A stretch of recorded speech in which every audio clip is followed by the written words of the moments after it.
Clark could hear is true. Only the names have been changed to protect the innocent.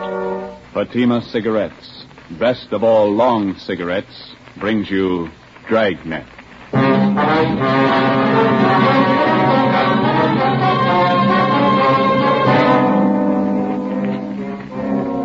You're a detective sergeant. You're assigned to homicide detail. The owner of a fur store has been shot and killed. Your only lead, a missing fur coat. The killer is at large. Your job, get him. If you want a long cigarette, smoke the best of all long cigarettes.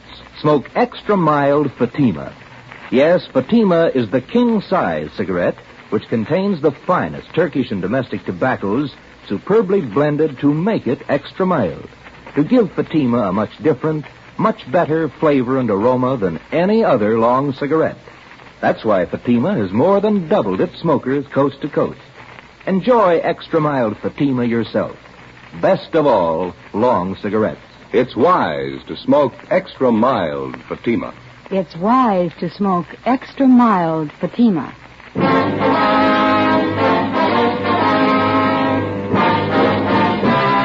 Dragnet, the documented drama of an actual crime.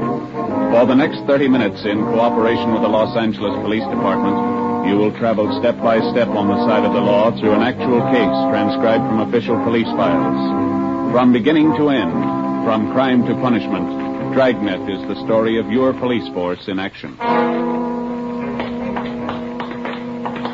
It was Saturday, November 23rd. It was warm in Los Angeles. We were working the night watch out of homicide detail.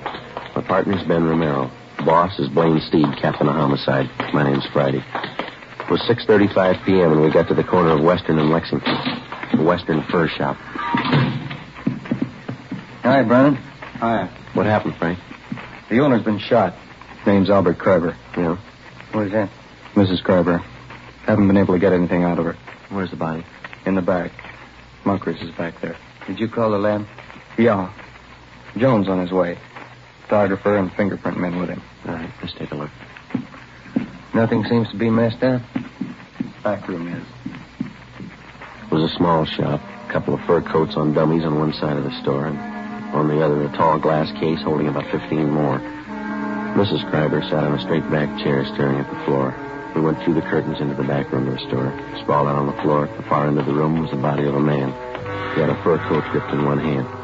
Sergeant Moncrief from Hollywood Division was standing by. What do you figure, Monk? Looks like a couple of hours. Did you call the coroner? Yeah. How long you been here, Monk? Just a couple of minutes. You think Miss Kreiber moved anything here? I don't think so. She was sitting in that chair when we got here. I don't think she's moved except to call in. Did she put in the call? Yeah. Empty shells on the floor. You got a pencil? Yeah. Yeah, 32. Yeah. You think robbery? I don't know. Let's talk to the wife. Wait a minute. Bottle here. Sierra Valley Wine Company. World's finest muscatel. 27 cents a pint. Nobody touched this today. No, I've been here. Okay, let's get out front.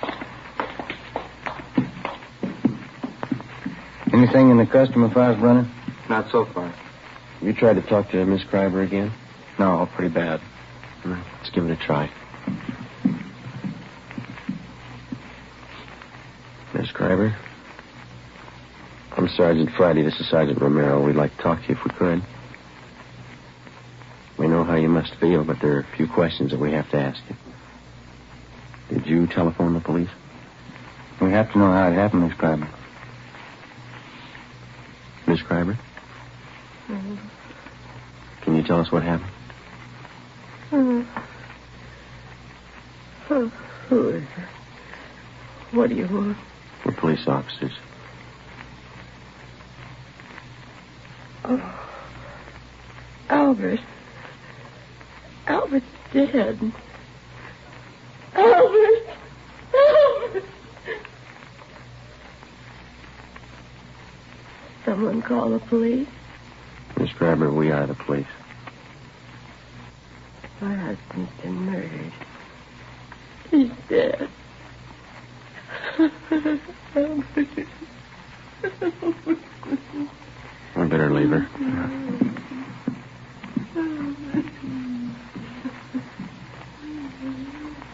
Friday.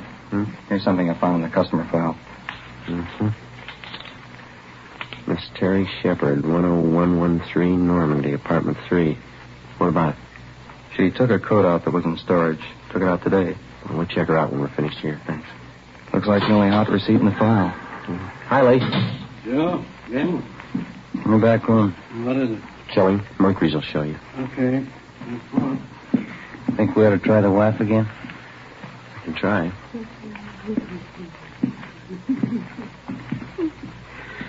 Miss Schreiber, can we do anything for you? Oh, I'm a little better. I'll try to tell you what I can. All right. When did you get here? It must have been about 6 o'clock, a few minutes after. I came to take him home. Any customers around? No, the store was empty. I stood here for a few minutes waiting, and I went in the back and... Yes, I... Is the front door open? No. Yes, the front door? Yes, ma'am, front. Yes, open. Did you telephone the police? I think I did. Did you come here to pick him up? No. No, usually he drives home himself. I came down on the streetcar to ride home with him. What kind of a car do you have? An Oldsmobile. 1939. 40, I guess it is. Where does he usually park? In the rear of the store. This little place there. I'll take a look. All right. Where is your home? 3412 Northwestern. I thought there was something wrong when I got a telegram from him. He said not to come down tonight. He said he'd be home late. What time is that? About 4 o'clock. Well, I'm all mixed up. I haven't told it to you as I remember it. First I telephoned here to the shop. That was this afternoon? Yes, 3:30. I'm sure of that because I made some other calls. I spoke to Albert. He didn't say he was going to be late. Then at 4 o'clock, I received a telegram. You have that with you? Yes, it's in my purse somewhere. Somewhere. Oh, here it is. Mm-hmm. Thank you. Don't come down. I won't be home until late after see a customer, Albert. Can I keep this? We'll return it to you. Yes. What'd you do after you got this wire, Miss Kramer? Well, nothing. I thought it was strange, but I didn't think too much about it.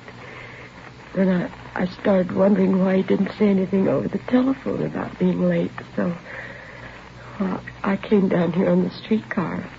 Did you phone the store just before you left your house? Yeah, but there was no answer. Parking lot's empty.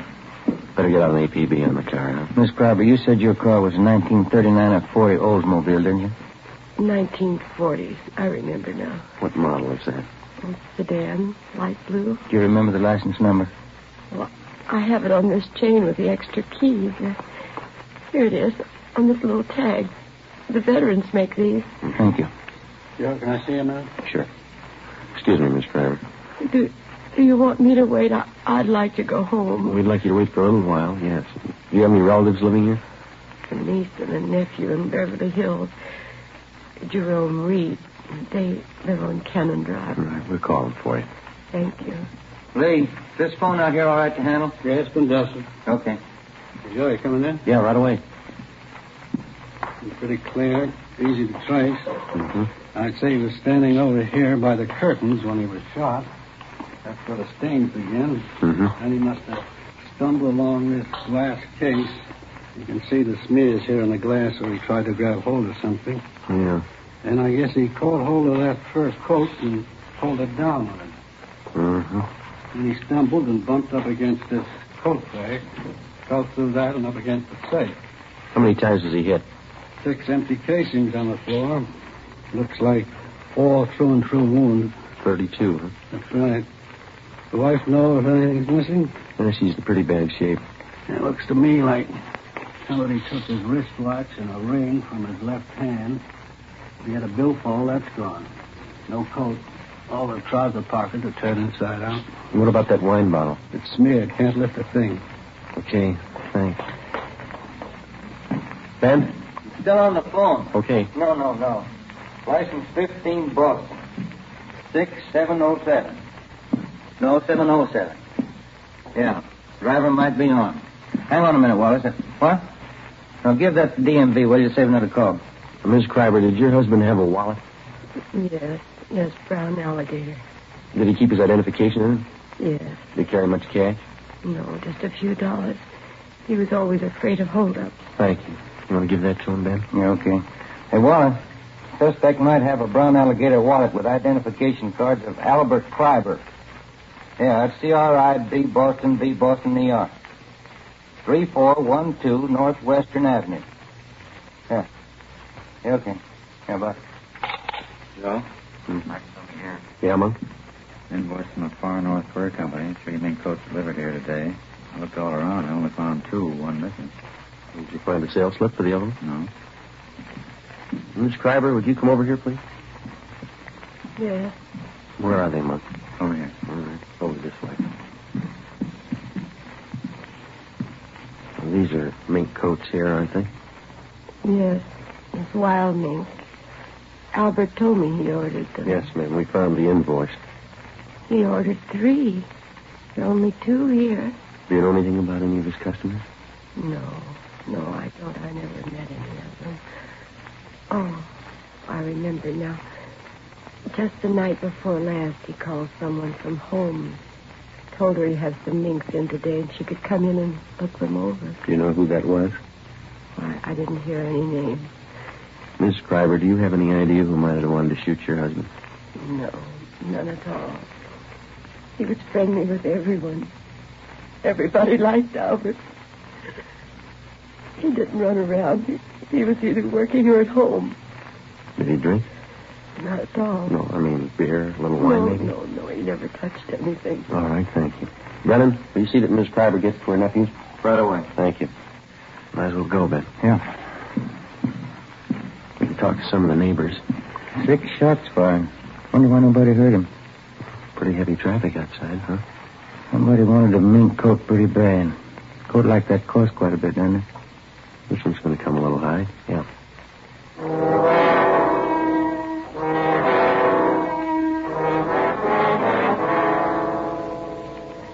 7:05 p.m. Most of the stores along the street were closed, but a small shoe repair shop across the street was open, so we went over there. On the window was one word, Pete, and a picture of a shoe. Sitting in the window was a small, dark man wearing a leather apron. He was working on a pair of shoes. Hello. We're police officers. I see you drive up across the street. Are you Pete? Sure. What happens to Mr. Kreiber? He's robbed? No, he was killed. No. Shot? I do not hear anything. Have you been sitting in your window all afternoon? Oh, most all the time. You see, I have machinery here. I advertise that way. People watch me. Mm-hmm. Do you remember seeing anybody going into Mr. Kreiber's this afternoon? This afternoon before, man. 2, 3 long black cars. Uh-huh. Anybody else? Some. Were they women? Officer, they are all women. I see. Did any of them walk out with a new fur coat? Hold up. I do not see all of them, I guess, but I see 2. Can you describe them? One beautiful young girl, tall, red hair. She walk out with big package. What time was that? 3, 4 o'clock. The second woman is about the same time.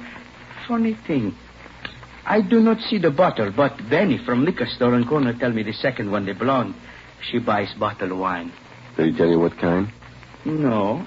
Reason I remember, I laugh when he tell me. I go over to Benny's for a can of beer. He tells me she buys cheap wine, walks out of Kreiber's with new fur coat. Me, I spend $5 for good wine, and my wife has no fur coat. How old was this blonde? How was she dressed? She's maybe 25. Young, not too young, but young. She has on slacks, gray. Mm-hmm. What kind of a fur coat was she wearing when she came out? Mink. Look from here like mink. I see. Did you notice where she went? The blonde, the gray slacks, mink coat. Yes, it turned the corner onto Lexington and she went up the street. Did you see Mr. Kreiber's car drive away? No, he parked in back. I don't see him come in. I don't see him come out. All right. Thanks a lot, Pete. Mm-hmm. You know, officer, that blonde, something wrong there. How do you mean? Well, she has got fur coat, but she drinks wrong wine. I don't understand. Why do you say that? $5,000 coat, 27-cent wine. 7:45 p.m. Ben and I questioned Benny Davis at the Safety Liquor Store. He remembered the blonde and said she bought a bottle of Sierra Valley Muscatel from him between 2:30 and 3 o'clock that afternoon. He'd never seen her before. We contacted communications and gave a description of the blonde to supplement the All Points bulletin. Then we started checking Western Union offices to find out where Mrs. Kreiber's telegram had been sent from. We finally traced it to the office at Normandy and Hollywood Boulevard. The operator who sent the telegram to Mrs. Kreiber also remembered receiving the call. She told us that the person who phoned in the message was a woman. The time, 3:22 p.m. We asked her to put a tracer on it and told her we'd check back. 8:24 p.m. Ben and I went to 10113 Normandy to talk to Miss Terry Shepard, whose name had appeared in the customer files at the fur store. The receipt showed she'd taken a coat out of storage that afternoon. This is something like the place the wife and I used to live in. Yeah? Same people must have built it. Apartment 3. Miss Terry Shepard. All right, come in. The door's open. Find yourself a seat, Fred. I'll be in a minute. Police officers, Miss Shepard. Oh? What's wrong? We'd like to talk to you. What about? What if you could come out here, please? Well, I just got out of the shower. You'll have to wait a minute. Yeah? Yeah, this place has got the same floor plan as mine, too. Kind of small, isn't it? Not too bad. Wonder what rent she paid. You don't mind if I wait till the leave? Here's that. It's all right. We're sorry to bother you. What can I do for you? You got a fur coat, Miss Shepard? Yeah, sure. Wonder if we could see it, please. Sure, but I don't think it'll trouble you. It's only muskrat. I bought it in Pittsburgh. Where is it, in Florida? Yeah. Okay. It's down the hallway, first door on the right. I think I know where it is. What's this all about, Lieutenant? What time were you at the Western Fur Shop today? Oh, I'd say 3 o'clock. Why? What'd you do while you were down there? I got my coat out of Hawk. I had it there during the warm weather. Paid the man, signed something, and he put the coat in the box, and I took it. Mm-hmm. Do you know Mr. Kreiber down there, the man that owns the store? You got me. The man was about 50. His hair was a little gray. I hardly even looked at him. This is the only fur coat, Joe. Could have passed for mink when I first bought it. Pretty sad now, isn't it? Not mink. I'll give that closet a last check. What happened? Did somebody steal a coat? Was anybody else in the store while you were there? Yeah. Yeah, there's another girl there. What was she doing? Nothing, just sitting. Do you remember how she was dressed? Oh, she was wearing a gray suit, slacks, blonde. Her face wasn't much, but she had a neat little figure. Do you remember anything else about her? Oh, I didn't pay that much attention. Anything else in there, Ben? Not a thing, Joe. Maybe I'd better take this towel off my head. It doesn't look so hot when it's wet, but it's natural. Natural red. Yeah. Is there anything else that you might be able to tell us? I think that's about all. I gave the man my claim check and the money. And he got the coat and put it in a box and gave me a receipt. Mm-hmm. Nothing else? No. No, when I got the receipt, I saw the blonde walk over and pick up the telephone. I was just leaving then. Did you hear any of the conversation? She asked for Western Union.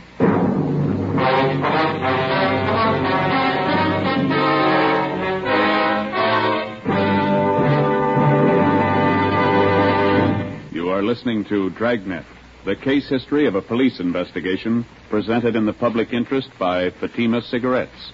If you smoke a long cigarette, it will be in your interest to listen to a typical case history of a Fatima smoker. It's the case of Edith Gwynn, well-known Los Angeles columnist. This is her actual signed statement. It's my job to keep up with what's going on around town. And here's one thing I've noticed lately. More and more people smoking Fatima. You certainly can tell why once you smoke them. I found them milder than any other king-size cigarette. And that's important to me. Yes, I agree. It's wise to smoke extra mild Fatima. And so do more and more smokers every day. Actual figures show Extra Mild Fatima has more than doubled its smokers coast to coast. So enjoy Extra Mild Fatima yourself. The king-size cigarette, which contains the finest Turkish and domestic tobaccos, superbly blended to make it extra mild. You will prefer Fatima's much different, much better flavor. You will agree. It's wise to smoke Extra Mild Fatima. It's wise to smoke Extra Mild Fatima. The best of all long cigarettes.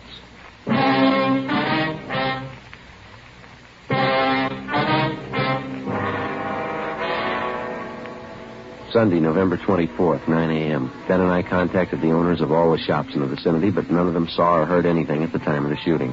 Officers Brennan and Moncrief interviewed all the regular customers of Albert Kreiber's fur shop. Only 3 had been in the store on Saturday, but none of them had noticed anything wrong. 11:35 a.m. We spoke to Mrs. Kreiber again, but she could add nothing to her story. Her niece and nephew had been to a football game at the Coliseum in the afternoon and knew nothing had happened until they were telephoned by Officer Brennan. 2:55 p.m. We spoke to all the tenants of the apartment house at 5513 Lexington, which is in the rear of the fur shop. None of them had been home, but the owner told us that he had some men working on the roof of the apartment house at the time of the murder. Through the owner of the Durable Roof Company, we traced the 2 men who had been working on the roof, and they told us that about 4 o'clock they had seen a blonde dressed in gray slacks enter the parking space in the rear of Kreiber's fur store. They whistled at her, but she paid no attention to them. She got into an Oldsmobile and drove east on Lexington. 7 p.m. We checked in at the office and got word that Albert Kreiber's car had been located in the parking lot at Vermont and 8th. We drove down to the location and talked to the parking lot attendant. Well, the car must have come in sometime last night. It probably came in the back way because I don't remember it coming in, and it doesn't have our lot tag on it. Did you work all last night? No, I finished at midnight and started at 10 this morning. I kept waiting for somebody to claim this thing, and after supper, I figured it might be stolen, so I phoned the police. It's been sitting here all that time. Are there any keys in it? No, sir. There weren't last night either. Have you ever seen this particular car before? No, sir. Have you ever seen a blonde woman about 25 wearing gray slacks? You mean hanging around here? Yeah, or in the neighborhood. Yeah, but not today or yesterday. You remember one? Oh, yes, sir. Does she drink a lot? Maybe. Well, there's one that hangs out in these bars around here. Once in a while, she comes in the lot, but not lately. When did you see her last? Oh, a couple of weeks ago. Was she with anyone? Yeah, but I don't remember him. I've seen her with a lot of different guys. Does she hang around with anybody in particular? Yeah, her husband. Before leaving the parking lot, we pulled the rotor out of the distributor so that nobody could drive the car away. 8:12 p.m. We called homicide and asked for more men to canvass the bars in the neighborhood. Ben and I staked out on the car. We sat in our car across the street from the parking lot until midnight. Nobody showed up to claim the car. The streets were almost empty. Our only chance was that the blonde lived in the neighborhood or was in a bar and would sooner or later try to claim the car. 1:53 a.m. What rent do you suppose that Shepherd girl pays? You got me. 75? I don't know. I bet I pay more than she does. Is that Moncrief? Yeah. Hi, Monk. Hi.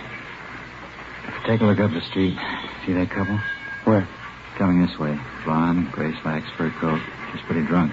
Where'd you spot her? Turned the corner from Olympic. They've been looking in parking lots. Monk, there's a rear entrance to this lot off the alley. Do you want to cover that? Yeah. Thank you. You see him all right? That's it.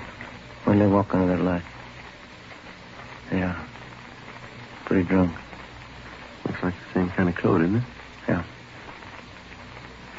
They're stopping. Looking for another parking lot, I guess. Sierra Valley Wine. World's finest muscatel. And going into the parking lot. She's not carrying a purse. Those coats don't have pockets big enough for a .32 automatic. That stuff sure gets people. All right, let's go. We're getting in Kreiber's car. Look, we can't even find the door. She's helping us. You take the other side of the car, will you? Yeah.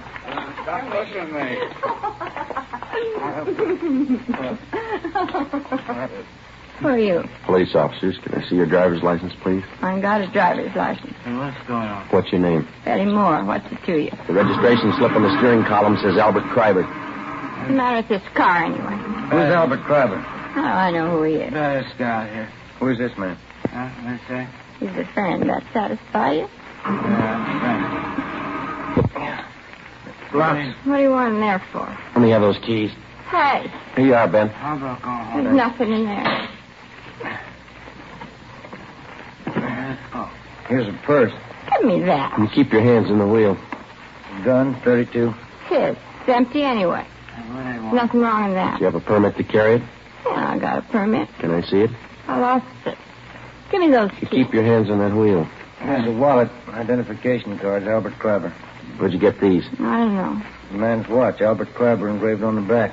Who's Albert I Crabber? don't know. I told you. All right, let's get out of the car. Why didn't that car start? All right, come on. Stand up. You get over there. Where'd you get the fur coat? I bought it. Where? I don't know. Joe, look at her slacks. Wine stains. I spilled wine on them. What kind of wine? Muscatel. Muscatel isn't a red wine, it's a white wine. Who's Albert Crabber? I don't know. This is his wallet. This is his car. Where'd you get him? I don't know. I don't know. This the gun you shot him with? This the gun you shot him with?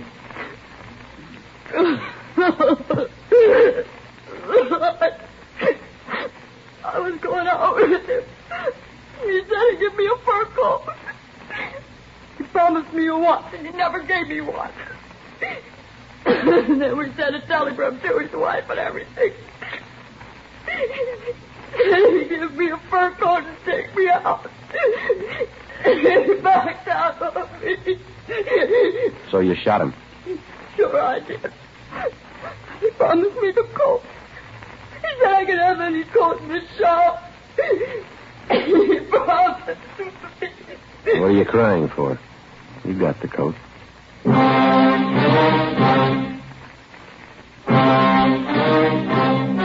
The story you have just heard was true. Only the names were changed to protect the innocent. On February 27th, trial was held in Superior Court, Department 86, City and County of Los Angeles, State of California. In a moment, the results of that trial. It's amazing how many long cigarette smokers are changing to extra mild Fatima. Here is the actual report. From coast to coast, Extra Mild Fatima has more than doubled its smokers. Yes, more and more smokers every day are discovering that Fatima is the king-size cigarette that is extra mild. Extra mild because it contains the finest Turkish and domestic tobaccos superbly blended to make it extra mild, to give it a much different, much better flavor and aroma. Enjoy extra mild Fatima yourself. Best of all long cigarettes. It's wise to smoke extra mild Fatima. It's wise to smoke extra mild Fatima.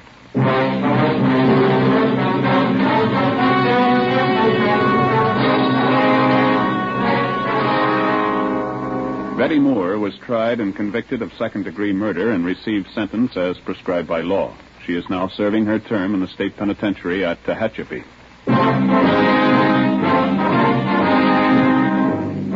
You have just heard Dragnet, a series of authentic cases from official files. Technical advice for Dragnet comes from the Office of Chief of Police W.A. Wharton, Los Angeles Police Department. Fatima Cigarettes, best of all long cigarettes, has brought you Dragnet, transcribed from Los Angeles. Next, here's Sarah Berner in Sarah's Private Caper on NBC.